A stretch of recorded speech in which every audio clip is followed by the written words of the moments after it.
Hi everyone, Nolan, Bitcoiner, another episode of The Breakup, a show where we look at the psychology behind our economy, the US dollar, in this case today, Australian dollar, Bitcoin, and we contrast them. We contrast the fiat worldview with the Bitcoin worldview, and we're really trying to argue that it's not about economics, it's not about accounting, it's not about math, even though we're dealing with numbers. It's really a psychology engine, and the psychology that perpetuates a better economy will be the one that is supported by the vast majority of people. Today, something amazing has happened, I think, which has offered us a new way to frame the current struggle with COVID that we're going through and all the fighting you see online and the tension around mandates and lockdowns and vaccines and all the rest of it. So I'm talking about Novak Djokovic, the tennis player. Some say he's the greatest tennis player who ever lived. I think statistically it's pretty close. I think he's tied for most Grand Slams, which are those big 4 tennis tournaments that happen every year, Australia being one of them. So what happened is he was flying to Australia to participate in this tournament, which happens every year around this time, January. It's the first one of the year. So Novak Djokovic, 20 Grand Slams, the most ever Australian Opens as well. He's from Serbia. Important to the story. Remember, he's from Serbia.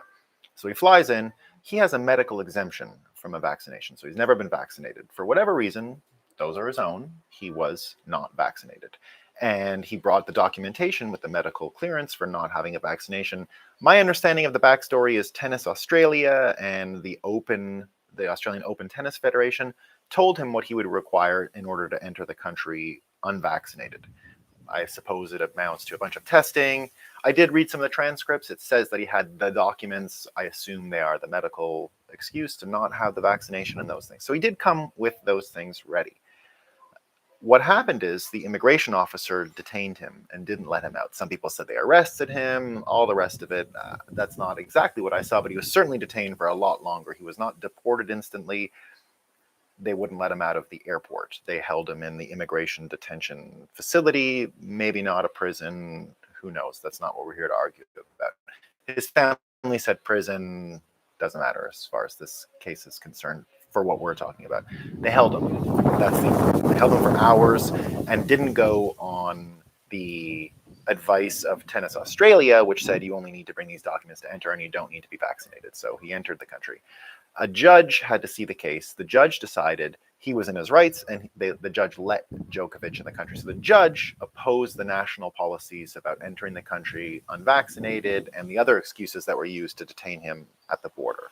Immigration officer who detained him. Now, there's another bit of the story if you peel it back a little, and I'm not saying it's related, but Djokovic also took on Australian mining giant Rio Tinto back in December when he stated that the lithium battery mine, they were mine lithium, a rare earth mineral. My understanding of this stuff is it's not actually rare.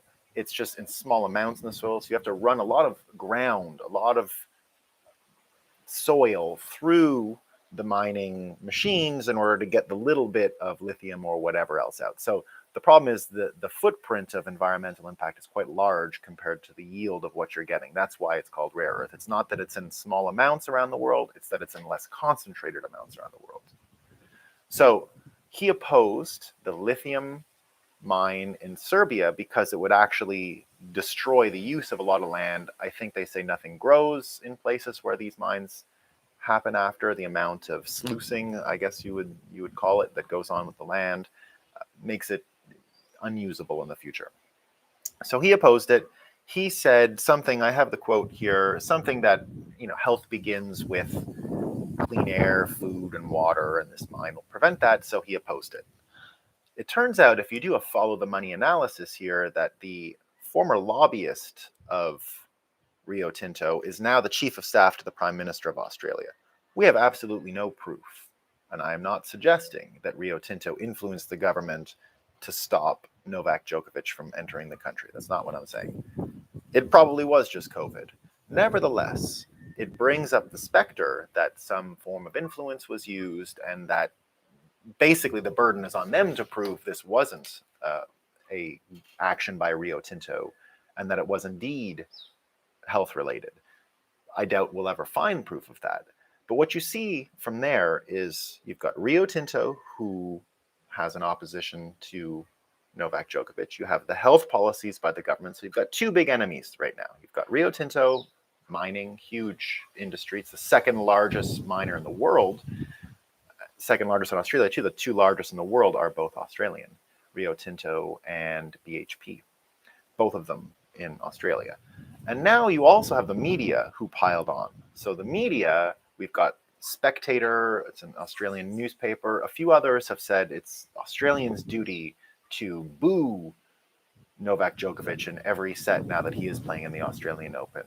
You've got another newspaper that said hating him is now a national sport. There were a few quotes like this. So you've got the media who are piling on. You've got the government who is opposed on the healthcare measures overtly, saying he can't enter. And finally, you've got the mining industry that's opposed to his efforts of opposition in Serbia. So three major pillars, I would say: industry, government, and media. Three pillars of a modern nation state, all taking action against Novak Djokovic right now, with all kinds of crossover that we don't really understand, right? So does the lobbyist who's with Rio Tinto still, who's the lobbyist who's the chief of staff to the government, still have any connections, any advice coming from his last job? Previous job was the head of lobbying over at Rio Tinto. So we're not here to prove any of these things. The important piece here is that these three huge pillars have elevated one individual.